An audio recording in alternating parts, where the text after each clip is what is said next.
Bismillahirrahmanirrahim, sahabat yang dicintai Allah. Ada suatu kisah yaitu tentang pemimpin yang zolim pada zaman dulu, yaitu di negara Irak.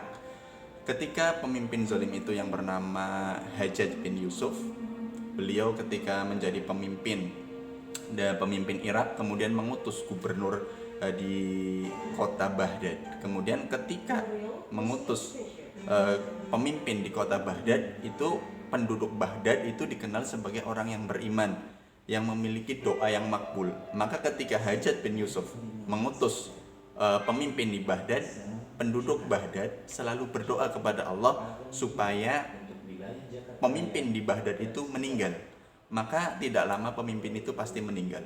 Sempat berkali-kali, kemudian ketika diganti lagi, meninggal lagi, diganti lagi, meninggal lagi. Kemudian Hajjaj bin Yusuf berpikir, kenapa ya setiap saya mengutus satu pemimpin di kota Baghdad selalu tidak lama kemudian meninggal. Oh, ternyata didoakan oleh masyarakat Baghdad yang dikenal sebagai orang-orang yang beriman kepada Allah, yang suci dari makanannya, halal yang dimakan.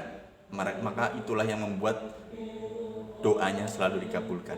Hingga kemudian Hajjaj bin Yusuf itu memiliki pemikiran bagaimana supaya doa mereka tidak lagi dikabulkan.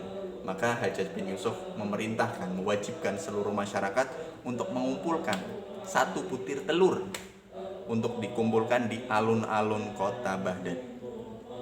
Ketika mendengar perintah itu, masyarakat pun bingung. Ini sebenarnya kemauan Hajjaj bin Yusuf ini apa ini? Tapi nggak apa-apa lah, cuma telur doang ini. Akhirnya dikumpulkanlah, masing-masing satu orang membawa satu telur di alun-alun. Dikumpul hingga kemudian telur itu menggunung.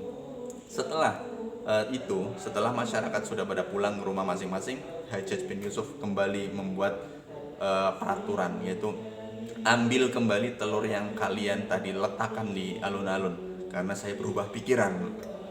Mendengar itu pun masyarakat semakin bingung dengan apa sebenarnya keinginan dari Hajjaj bin Yusuf, pemimpin Irak itu. Tapi kemudian masyarakat kembali mengambil.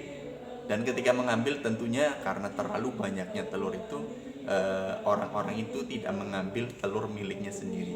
Hingga mereka pun berprasangka baik, kalaupun saya bukan makan punya sendiri, insya Allah orangnya ridho lah.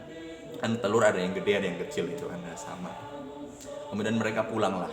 Setelah pulang beberapa hari, kemudian kan telurnya dimakan, direbus, digoreng, akhirnya sudah makan. Kemudian setelah kejadian itu, Hajjaj bin Yusuf kembali mengutus pimpinan di kota Baghdad. Namun kembali masyarakat berdoa supaya pemimpin Baghdad itu meninggal.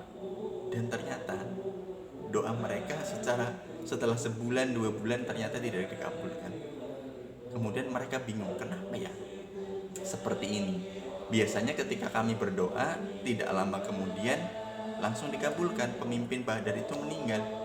Tapi ini kok lama sekali? Akhirnya ditanyakanlah kepada para ulama di sana, apa yang oleh Hajjaj bin Yusuf itu lakukan. Lalu diceritakanlah perintah tentang pengumpulan telur itu. Kemudian ulama itu menjawab, itulah jawabannya.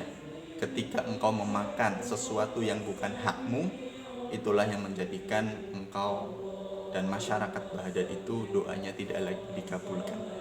Karena persoalan makanan adalah persoalan yang penting dalam proses halal haramnya yang berpengaruh kepada doa.